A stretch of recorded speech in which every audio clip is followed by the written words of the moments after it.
नमस्कार। सोच के स्वर में आपका स्वागत है।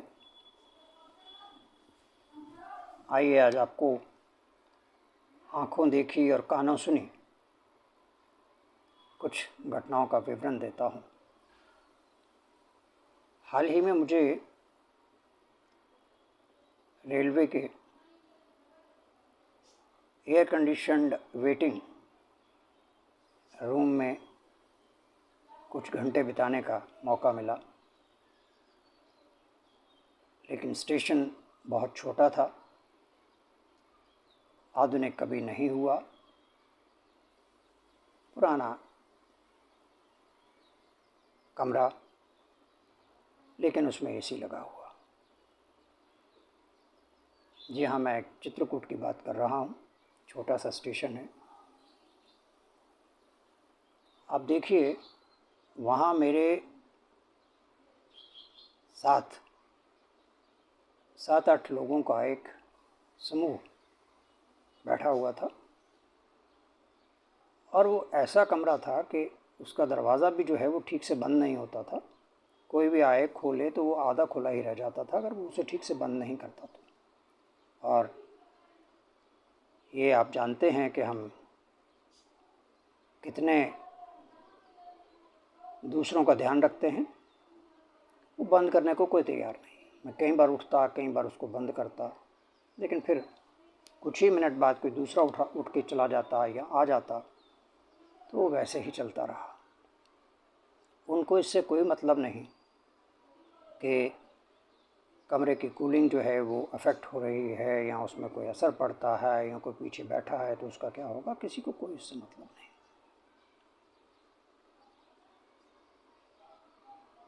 कुछ घंटों के बाद मैंने देखा कि एक महिला मेरे बगल वाले 3 सीटर स्टील के बने हुए जो काउच होते हैं उन पे आके वो आराम फरमाने लगी। वो लेट गई, आराम से सो गई। बातों बातों में पता चला कि वो किसी कोर्ट में मुलाजिम है, खाकी वर्दी पहनी हुई, महिला की ड्रेस, कोर्ट में पियोन होंगी, छोटे पद पे होंगी, जो भी है।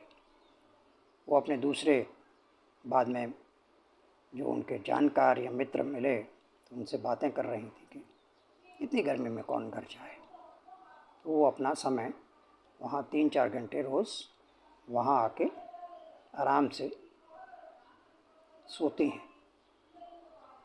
देखिए, वो वेटिंग रूम बना हुआ है रेलवे के यात्रियों के सुविधा के लिए, और उसका इस्तेमाल कौन कौन से लोग कर रहे हैं। कॉन्ट्रैक्टर, उनके आदमी, कोई भी आराम से आता और आके आराम करता। आराम क्या करता, वो 3 की सीट को पूरा, आप लेट जाएंगे तो वो पूरा घेर लेंगे। अब कोई अगर यात्री है भी तो आके देखता है तो वो देखता है कि कोई स्थान नहीं है बैठने के लिए, वो चला जाता। हम कैसे हैं और कितना शोषण करते हैं एक दूसरे का, आपको इसकी एक बात बताता हूँ।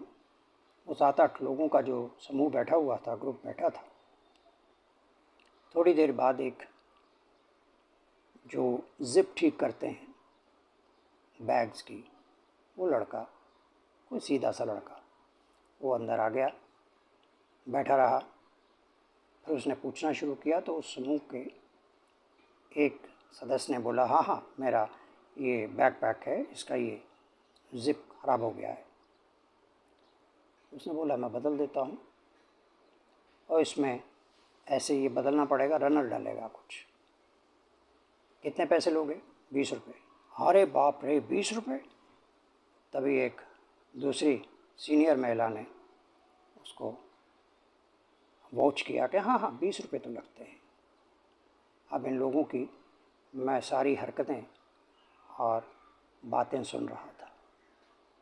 आखिर वो काम उसे दे दिया गया और सब वो 7-8 जो हैं लोग उस पर टिप्पणी कर रहे हैं वो काम कैसे कर रहा है। और जैसे वो सब मास्टर्स हैं, वो जानते हैं कि ये जिप कैसे ठीक होती है। उसने वो ठीक कर दी। लेकिन जिस महिला ने उसको ये बैग दिया था ठीक करने के लिए, उसका पति निरंतर चिल्लाता रहा, इसमें मेरा टूटने वाला सामान है, अगर वो टूट गया तो मैं 100 रुपये तुमसे लूँगा।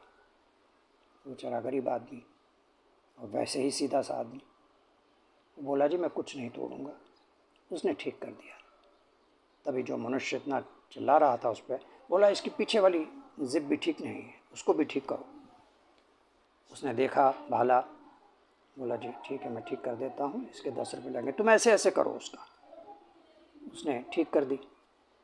तभी वो लोग उसे कहते हैं कि ये तो जिप ठीक करना तो इसने समझाया तुझे, इसलिए 20 रुपये तुम इसको दो। और वो 30 रुपये उस मनुष्य के बनते थे, उसके ऊपर ऐसा अट्टहास करना। वो आदमी वैसे ही सीधा कुछ लड़का सा था, वो चला बिना पैसे लिए ही चला गया। बाद में बाहर जाके उसको पैसे दिए नहीं दिए नहीं जानते। वो समूह हमारे राष्ट्र में एक महाराष्ट्र पड़ता है, वहाँ के लोग थे। देखिए हम कैसे कैसे तरह से एक दूसरे का शोषण करते हैं, और ख़ासकर अगर दूसरा मनुष्य कमज़ोर हो, कोई छोटा मोटा काम कर रहा हो, तो उसके साथ हमारा व्यवहार कैसा रहता है, ये बड़ा ही दयनीय है और सच में इंसानियत के विरुद्ध है। अब उसी महाराष्ट्र के एक अपने आप को बहुत बड़े घमंडी और आज के रावण संजय राउत तो कहेंगे शायद, ये उसके लोगों की स्मार्टनेस है।